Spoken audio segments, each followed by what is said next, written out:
What's happening, guys? Saul here. Before we get into the show, just want to tell you about a special offer. If you're a coach and you're interested in ball mastery, 1v1 and small-sided games, the staples of the best academies in the world and what we talk about a lot on this podcast, you can now get a 20% discount on the My Personal Football Coach Level 1 and Level 2 Ball Mastery and 1v1. All right, so Level 1 is like a basic introduction into this methodology, and number 2 is much more in-depth look at 1v1, Ball Mastery, how to structure sessions and all those soft skills as well. Just use this code, MPFC Coach, and get 20% off now. We also include that 20% off on the virtual conference as well. Just follow the link in the description. But without further ado, let's get into the show.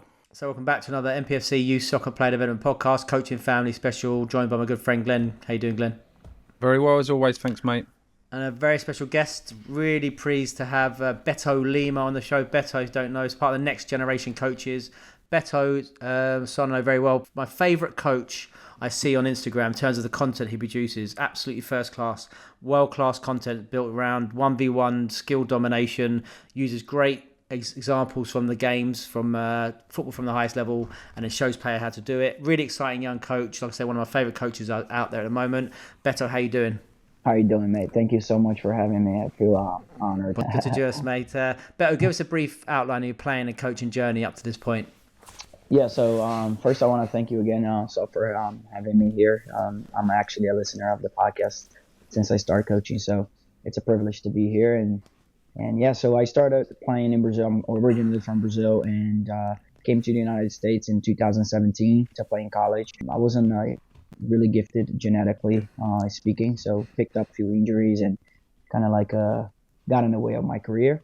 And after I graduated, I kind of got into coaching, doing private sessions, and I carried my culture with me. In Brazil, we are all about the individual, all about the individual making something happen and not relying on a team having a good day for you to break a line, for example. So we always about a player owning that.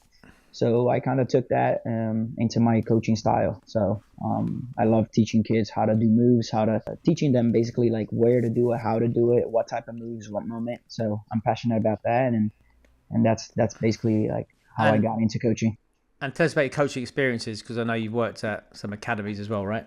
Yeah. So after I started doing some privates, I did work for a local club here in New Jersey. That was basically my first job, coaching U13 girls. It was a great starting point for me. And then after that, I went to the Union Youth. It was in the academy, so I was just working with kids from all ages. And it was a good moment for me, because from there I went to the Philadelphia Union U18s to do a IDP sessions.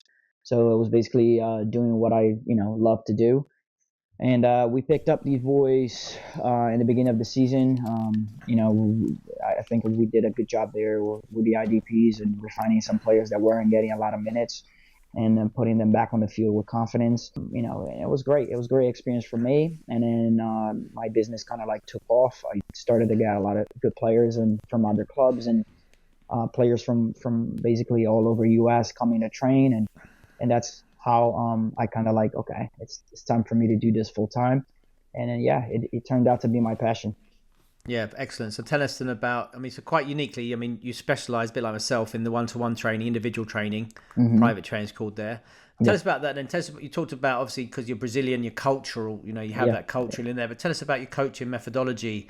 How did you learn how to work with players?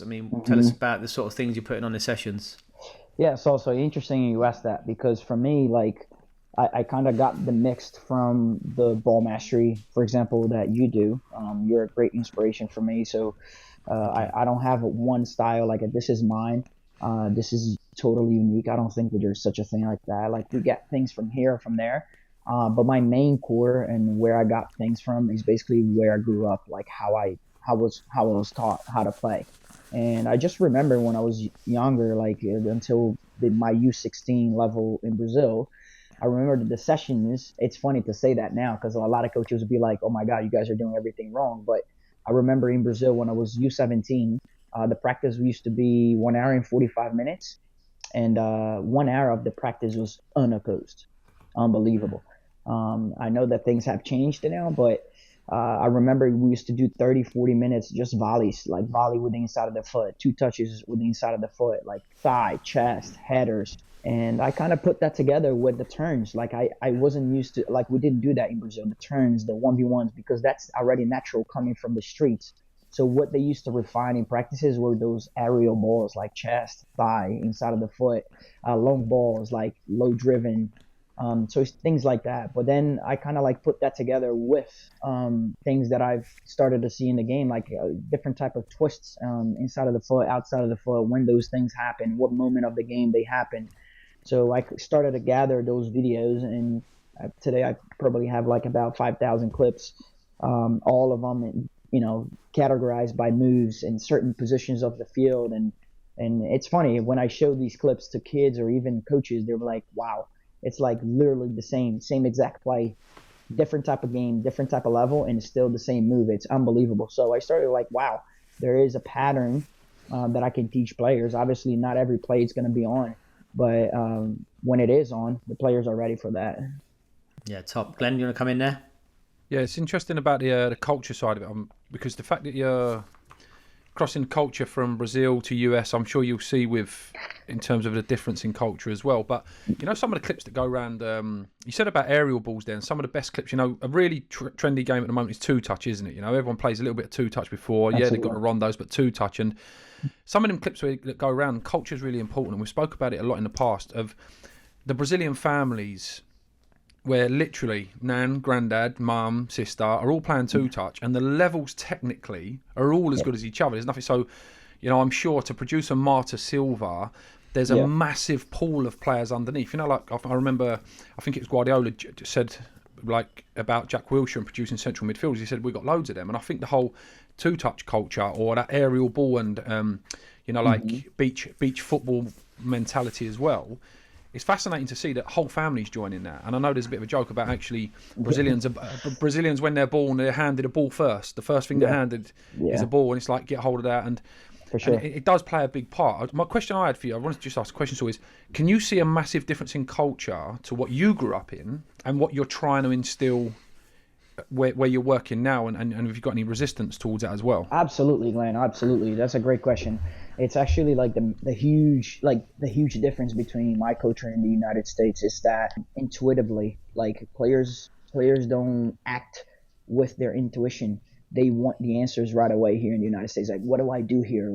Man, I told you to do this, but like you come up with something. Like in practice, I'm like, bro, I told you to do this, but like if the twist wasn't good enough, give me a counter. Like figure it out. Like I'm not giving you the answers. Like play with it.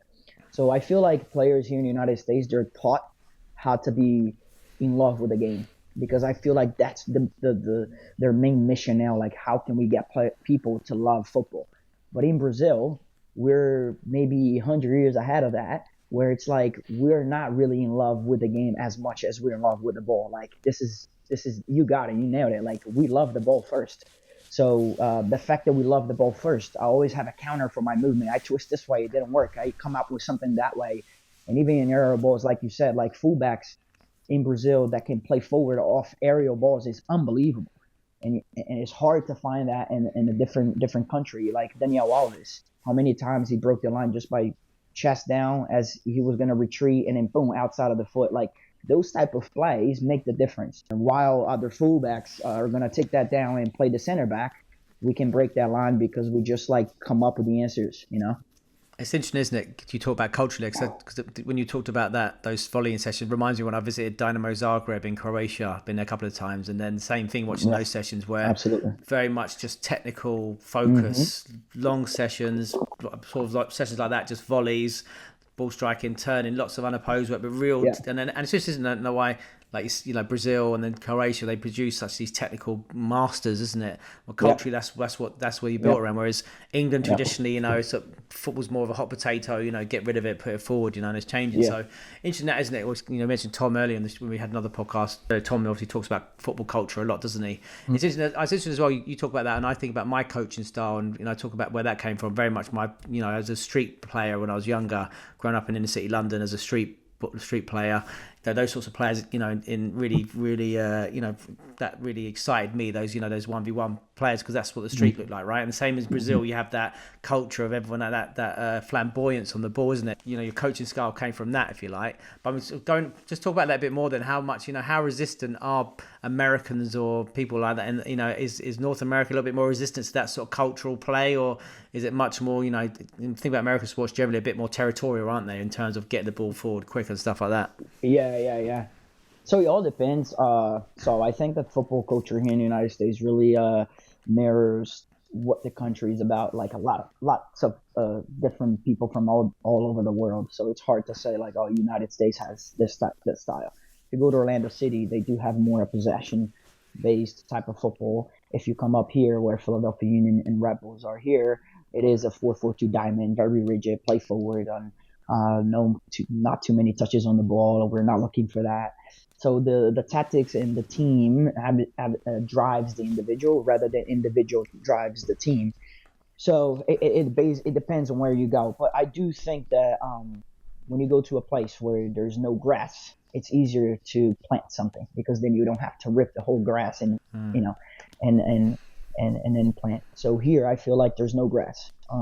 In terms of players, when you go and teach them something, they're open to hear, they're open to learn, and they're open to do what you tell them to do. And coaches as well. I feel like the American coaches are very open to hear different type of opinions, and they're not stuck on their ways. I would say that there's more resistance to coaches who come from different countries, UK, Germany, even Brazil. They come here and they say, oh, this is how it is. And it's tough. I would rather work with people that are open to hear. Like I went to the Union, their style is totally different than what I believe in football. But I learned from them a lot, and I changed things that I believe in football just by looking at how they do things. But again, it's very open. It depends where you go. Yeah. Glenn, do you want to come in? Yeah, the whole thing going back to the love of the ball is again, this is really consistent in every single one we do. That love of building the bond with the ball. And you know what fascinated me, as you said, about an hour of the session was totally unopposed and just pure technique, the ball, centered around the ball. And I think if we could measure it and quantify the time that Ronaldinho spent just kicking a ball on his own, or him and his mate playing two touch, or playing these creative games on the streets, that we've all played creative games on the streets before. But I'd say not just the love of the ball, but I think, again, it's that enthusiasm for like getting joy from the ball. Do you know what I mean? And you said a word there, expression. I've got this thing with expression. I'm not going to get political on here, but we talk about, there's been a lot of talk about freedom of speech. In my opinion, culturally, freedom of speech has been very, very useful until somebody disagrees with what you're saying. For sure. And in football, no, I'm serious. And you see all these adults, so-called adults, getting confrontational, killing each other, and all these politicians. I'm not going to get political. It's not the right podcast. But it's not about that. Yeah. Yeah, you've got freedom of speech until I say something that is totally uncommon to you. Yes. Yeah. So I would say the same in football. Are we really saying freedom of expression? Because it's refreshing to hear you say, Beto, that when the kids come to you saying, "Give me the answer, feed me," because that's industrialized way of learning in school. You've said, hang on a minute, you give me the answer, find a solution, experiment. But we can't say we're going to allow our children freedom of expression with a ball until they make a mistake, or until something they do confronts my opinion of what good football is. Do you know what Absolutely. I mean? Like that Maverick rainbow flick. Oh yeah, you can do it, but not that. It's like, come on, they can either express themselves or they can't. So it's good to hear you're encouraging that. No, for sure. I totally agree with you. And the hardest thing for me on that is that when you close your eyes for one side, or to whoever voice is trying to get you something new, you close your opportunity to maybe is the answer of your problem. You know what I mean? So when I see coaches that are against those type of methodology, like Saul, like even myself, then we're basically like kicked out in terms of like, okay, so you're going to be the IDP coach, which it's my passion, but I would like to see more coaches, like Brazilian coaches, who you watch their first team sessions, and it is still about the twists and turns. It is still about the volleys. It is still about ball centered, because at the end of the day, you can do hundreds of passing combinations and passing drills. If your team is not in a good day, you rely on one individual to do something, to make something happen. So I still believe, and I respect every other coach who thinks it's about the team, and I agree with that. It's about the team, But at the end of the day, you need one guy, one move to break the entire system. It's one simple move. It's one fullback that pretends he's going to play downhill and brings inside. The whole system is gone. So at the end of the day, I think that we take it for granted how one move can change football. Agreed. I always come back to a great quote I heard when I visited Ajax. They said, a successful 1v1 beats any tactic, any team tactic. And I think it's true. And I mean, I find it quite ironic, really, because obviously, I know you, Beto, as we talk, and obviously I mentor you as well. But it's like both of our philosophies built on 1v1 domination. And it's interesting, isn't it? Because this is such a powerful part of the game in terms of the 1v1 duel. And, and the players can master it. They can be the game changers. But it's how most coaches don't spend any time on it. The 1v1 duel, most coaches, it's an afterthought. It is even that, particularly at the highest level. And the gains you can have. You can still top players. Pro players can still learn these things and learn these skills. Absolutely. And these I call it individual tactics. These are individual tactics that can be very useful at the highest game. But it's hard. It's interesting. It's almost like no one wants to work on it. I mean, I don't know whether that's just what do you think? That's just an information gap, or is it just people resistant to it? Or what was your thoughts on that? So I do think, and I'm not trying to sound judgmental, because I know unbelievable coaches who do not think like me, and they know thousands more than football than me. But I honestly think that a coach philosophy and the way they see the game and the way they teach players is almost impossible to not be linked in how they used to play. Yeah. I think. And it's funny because one time I had a pickup game with some coaches, academy coaches. And it's interesting to see that when I play with these guys, you can definitely see how they think about football and how they play. And the guys that think it's about the team and they want to, it's football looking good, they're talking to you where you need to be and where the other guy needs to be. Some other guys that think that it's about they're individual, they're doing them, and they're making something happen on the ball. So answering your question, I think that what's happening, guys? Saul here. Before we get into the show, just want to tell you about a special offer. If you're a coach and you're interested in ball mastery, 1v1 and small-sided games, the staples of the best academies in the world and what we talk about a lot on this podcast, you can now get a 20% discount on the My Personal Football Coach Level 1 and Level 2 Ball Mastery and 1v1. All right, so Level 1 is like a basic introduction into this methodology, and number 2 is much more in-depth look at 1v1, ball mastery, how to structure sessions and all those soft skills as well. Just use this code MPFC coach and get 20% off now. We also include that 20% off on the virtual conference as well. Just follow the link in the description. But without further ado, let's get into the show. And I'm not putting people in the box, because I'm sure that there are people out there who are probably center backs and they believe in ball mastery. But I personally haven't seen a center half who were known by his athleticism and winning first balls and defending duels that is going to be an academy coach and be like, it's about the twists and turns. I haven't seen yet. I'm still young and I want to see that person. But I haven't seen yet, because I do think it has to do with who you were as a player. Yeah, I think it's also go back to that Mickey's quote used the other day. He hates that saying, there's no I in team. That's it's the wrong way of thinking about it, isn't it? We need to work on the individual, and and as he said, it's true. That the individual work doesn't have to be me working one individual. It can be working with a team, but it's all working on those individual factors. Like, okay, let's work on those receiving skills. Can we break the lines? How are we going to break the line here? We've got pressure at the back. So rather than keep moving the ball to try and create the overload, let's try and create the overload by dominating the 1v1, breaking the line with that successful 1v1, isn't it? It's focusing on time and that. Just interesting. We don't spend as much time on that. Glenn, what's your thoughts on that? Yeah, I was thinking. So I'm just trying to separate the performance level and the development level, because we need to get the balance of both. But if I think of the greatest team I've personally ever seen, it's just my opinion, is that Barcelona era. But when Guardiola had his first 5 years in coaching, I know Guardiola gets a bit of a bashing about pass, but let's not forget, he recognised that Lionel Messi was the jewel in the crown, and he built everything around the most gifted, talented, exceptional footballer that's ever played the game. So it is at the top end, it's about your resources. And listen, anyone would find place for Ronaldinho, Zidane, all the artists of the game. Messi gets in any team, in any era, on any pitch, in any generation, right? But the question that we need to keep coming back to is, but how do we get to Messi? How do we get to an abundance of Brazilians? I remember the generation, one of the greatest generations I've seen in terms of enjoyment Ronaldinho, Rivaldo, Ronaldo, R9, chucking their cack up. The guys that didn't even get much football. Denilson was a very exciting player with his 50,000 step overs. Like he was the king of the step over. Robinho, yeah, there's so many. Even Romario, what a creative. Yeah, the amount of toe poke finishes and chipped finishes. That guy was the master of his toes. He would, if you wanted to watch a video with kids and say this is how you work with your toes, just get Romario videos. He would toe punt it, he would scoop it, he would chip it. And it's like there's another artist at work. But it's like, how do you get an abundance? How do we create abundance of these players? So then Guardiola has choice. And when they get to the top level, there's choice in the English team rather than just Paul Gascoigne or just... Do you know what I mean? That's the question that's got to be asked, because we got to be trying to develop abundance rather than the anomaly or the one unique one. For sure. Glenn, great question. I have a player, actually, he's a center forward. And he's getting to an age where it's harder now to build his bag and foundation and his ball mastery. So we decided together that we're going to build his super strength, which would be those tap-ins in the box, his movements to go. And again, in my opinion, this is still ball mastery. It's about striking the ball. It's not about the twists and turns now.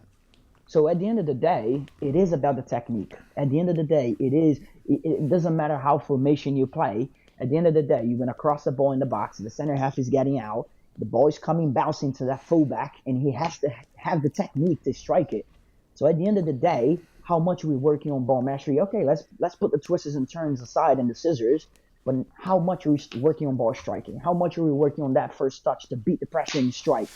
So I think that if we limit the ball mastery by twists and turns to 9-year-old and 10-year-old kids, then we have a narrow vision. What we're talking about? We're talking about execution, period.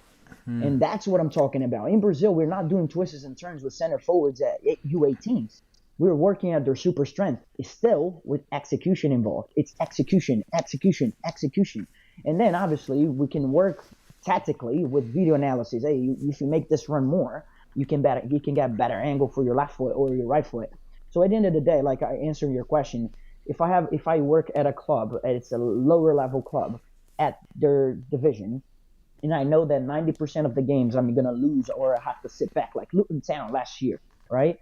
Then I have a guy up top, Morris. If I'm working with Morris, what am I working with? Twists and turns? No, just ball striking. Why? Because he's probably going to have 5 chances in 10 matches to score the goal. And when he comes, he has to be efficient on it. So it's still about the ball mastery. It's just a different way to see it. It's an execution. Ball bouncing from the right, ball bouncing from the left, finishing off the chest. So stuff like that. It's still execution. It still reminds me when I was an 8-year-old in the backyard of my house, taking that ball in your chest and striking. It's still ball mastery. Top. Yeah, it's interesting. I think as coaches, when we're profiling players or designing our sessions, or like the people call individual development plans, individual learning plan. When we're individualising what we do, it's important. Like I've got a framework in my own mind that we work with is 4 R's. Ball responsibility. I keep coming back to it: receive, retain, release, and retrieve the ball. It looks different for everybody. The way the goalkeeper retrieves the ball is different to the centre forward with his pressing. It's different to the centre half. Releasing is very different as well. But I would say, not to contradict myself, but the earlier we make it position specific, the more the centre backs lose out on. Because when I watch some of the great centre backs, so Liverpool were famed apparently for playing 5-a-side a lot in like the 70s and 80s era. They said, they just played 5-a-side a lot. Well, what is 5-a-side? It's like the power leagues now. What's created the likes of Jadon Sancho? It's just a squash pitch, all the stuff we're encouraging. And it was probably done a bit more organically with less interference of coaching. It was just 5v5. You're all top players. But they had a Scottish centre-half called Alan Hansen that was just majestic. If you didn't know that he was from Scotland, you watched him play, you'd think, is he Brazilian? Well, actually, no, because it's not exclusive to Brazilians. But Brazilians do that extra stuff more often, and they probably allow their centre-backs at 9, 10, 11 to play out. And because of your culture, never mind, you lost the ball. We're just happy you expressed yourself. There's a lot to be said in there as well, because was it the goal where Pele nonchalantly rolls it to Carlos Alberto? Rewind it 15 seconds before that, what was happening? You had the centre-half in midfield, twisting, turning, hooking, finding his way out. But there was exceptional ball striking, exceptional receiving. There was exceptional technique and ball mastery all round. Do you know what I mean? So I think we've got to be careful not to pigeonhole with the positions and stuff, because I think that takes away from what players in all positions can be. Oh, yeah, for sure. I do think that individualized work, more specific like this, should be part of 15 up. That's what I think. U16 up. But now, if you're working with that player for 3-4 times a week, individually, you have 30 minutes with him. For me, no problem to do individual work in one of those sessions. So if I have a U9, I actually have a U9 right now. I have sessions with him like maybe 2 times a week. Here and there, I do a specific for number 9 type of sessions once. But next session, ball mastery, building the foundations and all this. But I think it's important.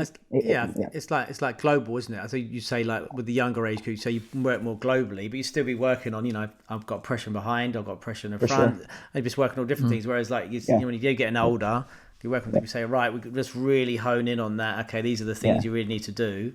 But obviously, like I say, like, even I'm working with centre backs, main thing working is I work a lot more of in possession stuff. Can I step in? Can I drive in? Say cutting away. That's really for me.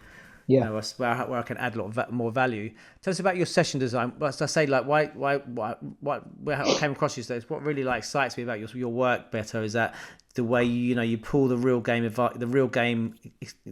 examples from pro football, wherever it is. You could even like some of the lower league stuff you do, and then you take that into your session. Tell us a bit about then your inspiration, your session design, how that comes together. For me to talk about this, I have to maybe start by how do I see sessions. Like, I don't see like every player the same. Like, I think that I was listening to something this week and I thought it was really interesting. This guy comparing different type of fruits. And he was saying like the coconut, for example, really hard outside, juice inside. But then you have avocado, very soft inside, but then you have the seed hard inside. So what he was basically saying is every fruit have and you can transport coconut way different than you can transport avocado, because coconut can go in a truck.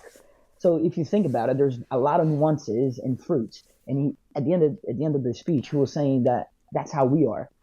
So when a player comes in to train with me, the first thing I think about is how am I going to approach him? How is this type of player? Like, how is he? Is he introvert? Is he more, extrovert? And then we go from there. Because for me, at the end of the day, Saul, if I teach you how I do my sessions, everyone can do my sessions. Everyone can come and is like, oh, okay, I got it. Like, come here for 1 year and you're going to learn how to do what I do. What I think it makes the difference is the relationship. What changed my life in Brazil was not the volleys that I used to do, is the coach that I had. He was a reference to me, a reference of respect and discipline and doing what we had to do. So again, I don't want to talk about before I say this, because every session may vary. Some sessions I see that player just needs confidence. His parent gave me a perspective before. I called the coach. Coach said, listen, very good coach, very good player. All he needs is extra reps, and you giving him some confidence. We come in, it's like, hey, what do you want to do? Yeah, juggle for me, just warm up. All right, play 2 touch with him. Okay, let's finish. And just give him confidence. And at the end of the session, I'll talk to him. I'll just try to get in his head and tell him that he can do that. So like, it varies. But if I was to give you a pattern how I do my sessions, I would say 10, 15 minutes, I do like ball mastery, depend on that position. So fullbacks, I wouldn't be doing twists and turns with the left foot if he's a fullback U15 up.